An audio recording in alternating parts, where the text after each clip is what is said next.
Without legal representation, Simon decided to defend himself in court. I knew that I was in the right, and I knew that I needed to get before a judge to show that the truth could come out.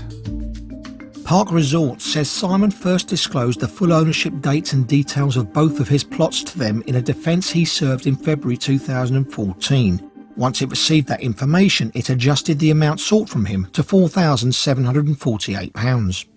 2 days before the court hearing, a settlement was reached so that I paid Park Resorts £2,000. In one way, it was a victory because I paid what I probably owed around the time that I left the park. But for the amount of time and effort and energy and stress during all that period of the court hearing, I did pay a price. Park Resorts accepted the £2,000 to avoid unrecoverable legal fees, despite believing Simon owed more. By now, the last plot Simon had sold had new owners. It looked like the battle over unexpected maintenance bills was over. Well, the good news is that Park Resorts have now acknowledged that the private freeholders have been concerned about increases, and they have done something which is really good. They're now offering that the yearly bills go up in line with RPI, Retail Price Index. All other residents are happy with the new payment structure for the maintenance charges. Park Resorts say that during the court case, Simon surprisingly bought a share in another plot in the park, and after the case finished, bought another.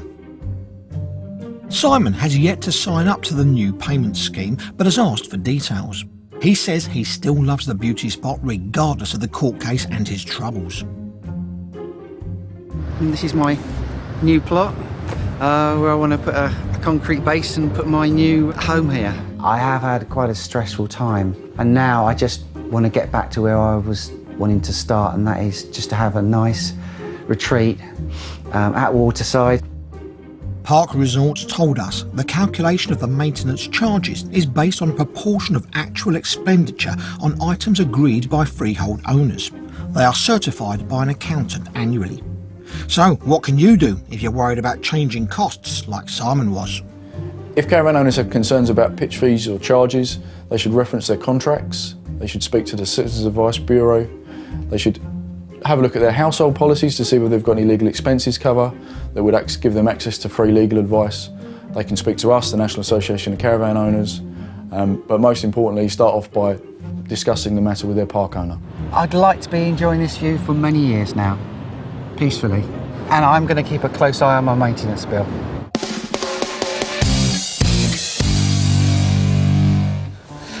It's coming through the fence, and you can see it running down here like a river. When Andy Cape from Lancashire bought his dream off-plan Barratt home, he never imagined that nearly 2 years on, the developer would refuse to put in drainage to fix his waterlogged garden. We're disappointed because obviously we paid just under £230,000 for the house. And it's obviously a considerable amount of money to pay for a house, and you expect a high standard of finish for that amount of money. It's profit before consumers' rights. Barratt's, if you're the house builder of the year, then be the customer's champion and look after your customers. Andy thought the garden looked on a slope before he bought his house, so he tried to deal with any potential problems before he signed the contract. We wanted the garden to be level and not waterlogged, so we specifically asked the solicitors to make sure that we could get this in writing, so we didn't have any problems later on. Barratt put Andy's mind at rest, assuring him in a letter that the finished garden would be virtually level and there would be no issue with drainage. But whatever Barratt did with the garden, it wasn't enough to solve the problem. Had a constant battle now since April 2013 with waterlogging and the level of the garden not being correct. We're very disappointed with a big company like Barratt's.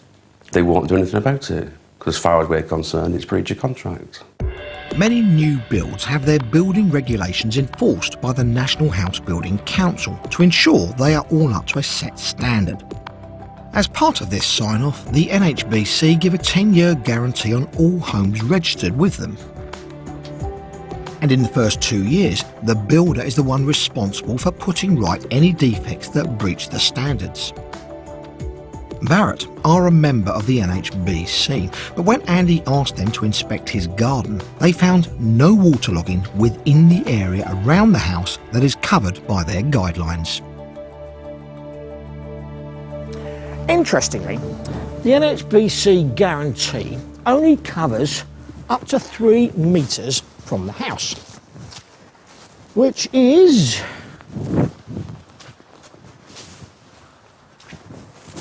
there. So, anything beyond that bar isn't covered by their warranty. Now, NHBC came down in May 2014 and they said Andy's garden isn't waterlogged. And they also said Barratt hadn't done anything wrong. Andy has reached a stalemate with seemingly nowhere to turn. But is there anything else he could have done? If you've got a situation where the builder's simply dragging his heels and he's not doing anything about a significant problem, and the insurance company perhaps aren't doing all they should to encourage the builder to do that work as he's liable to do under their terms, then ask someone for a second opinion. Ask NHBC, say, look, I'm really not satisfied with this. Can somebody come out and explain why you're not doing whatever it is you think they need to do? Sometimes, if the NHBC really won't play ball, you may have to make a complaint through their complaints procedure. And, in the final outcome, consider legal action. These are insurance companies at the end of the day. They will not pay out for items that are excluded, and they stick rigidly to the contents of the policy. So be aware, because buying off plan can turn out to be a nightmare. Andy thought the letter from Barratt to his solicitor would protect him. We wasn't aware of the 3 metre rule. We just thought we'd covered ourselves by getting the pre-contractual information from our solicitor, which we had in writing, which we thought would stand us in good stead with the law if we had to claim. Some of the Barratt houses on the estate had drainage to begin with, but as time went on and the waterlogging became an issue, drainage was improved, but only for some people. Barratt's came and did the corner house. They agreed to do his house, so he had drainage installed. And then we had a different new site manager who came to site, and he did the houses across the road for us, whose gardens slope away from the houses. So I don't understand how they could be classed as under the NHBC's technical standards, because I've never known water run uphill. It always runs downwards. The houses that had the improved drainage were at the bottom of a slight incline, but unlike Andy's, their garden sloped away from the house. As you can see from this picture, Barratt's installed land drainage to the houses to the left of my property, and the water to get to the 2 of the houses has to run through my property. So, in my opinion, it would have been common sense to prevent the water at source. So it seems if Andy wants drainage in his garden, he's going to have to pay for it himself. Because if you look at the actual area on the map, you can see where our houses are there, which in my opinion is a square. So you've got like a courtyard situation. Now the cost, obviously, for these houses, and obviously the sale price for these houses, you're talking millions. Yeah? And for the builder not to put suitable and sufficient drainage in is absolutely ridiculous. While I was on Andy's estate, I visited some of his neighbours who've been having similar problems. Hiya, are you Kate? Yes. Hello Kate, Hi, Dominic. Dom, you all right? You alright? Yeah. I haven't caught you at a bad time, have I? No, it's fine. Perfect. I've just been down chatting to Andy. Yeah. I'm a bit shocked at the state of his garden. I know, yeah, ours is pretty much bad. Yeah, Is it? Yours backs onto his as well, yeah, doesn't it does, yeah, and it's on a slope, so it sits all at the bottom and it's full of water. It's just, it ruins the grass when you cut it. Have you complained to Barratt about it? Yes, yeah, we have many times. They said they were going to put drains in, but then they said that we don't need it, it's absolutely fine. Right, and what would you think about that comment? Well, a bit disappointed. You know, we've saved up all this time, lived in an apartment for 9 years, wanted a nice house with a garden, and this is what we've got. Is this the first house you've ever owned? Yes, first one. We thought we'd get a new build because there shouldn't be any problems, but... And that's one of the reasons why people buy new builds, isn't it? Yeah. What do you think about it? Disappointed. You know, they said they'd be there for you. There's a 5-year guarantee. When you've got a problem, they said they'd sort it, and, well, they've not. Here is a whole new build estate that seems to be having the same problem, but neither the developer nor insurer seems to want to do anything about it, and it seems they're not alone. The warranty in many cases is not worth the paper it's written on. There are so many exclusions that it's very, very difficult to get them to act. The NHBC not only don't pay out, but they'll also take a long time. So we have members who've been battling with the NHBC for years about their problems with their new build. And Paula thinks it's significant that the NHBC warranties are paid for by the builders themselves. One of the reasons why we believe the quality of new build is not as good as it can be. In other countries, people want to buy new build property. Here, the quality seems to be low. They do their own inspections, and a lot of this could be down to the fact that they're self-policing and they're providing their own warranties through the NHBC. Time to speak to NHBC themselves. I'm meeting their chief executive, Mike Quinton, to find out what's going wrong with cases like Andy's. Good to see you, Mike. Thank you. Some people might say that if the builders are paying the NHBC for your warranty, that there's a conflict of interests. Well, the homeowner is the policyholder. So, you know, in the first instance, the builder is supplying that product to the homeowner.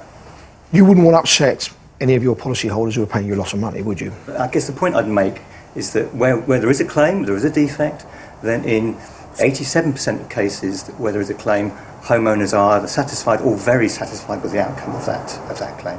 Do you actually go around and inspect their work? We do, yes. So we carry out key stage inspections on every property. But we're not signing off that the property is absolutely perfect.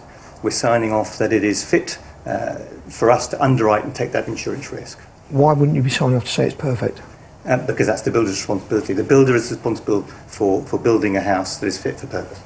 What about Andy Cape's case? What's your opinion on that? Well, in his case, he came to us and we had a look. The waterlogging was not within 3 metres of the home, so it was not in breach of our technical requirements. I've been down to Andy's and the waterlogging was excessive. I mean, it was above my toes. I mean, the garden was unusable. I found that quite shocking when I saw it, actually. It was a lot worse than I experienced. Did you witness it? We can't make a claim valid if indeed it isn't. And the first time we were contacted, there wasn't waterlogging within the 3 metre perimeter.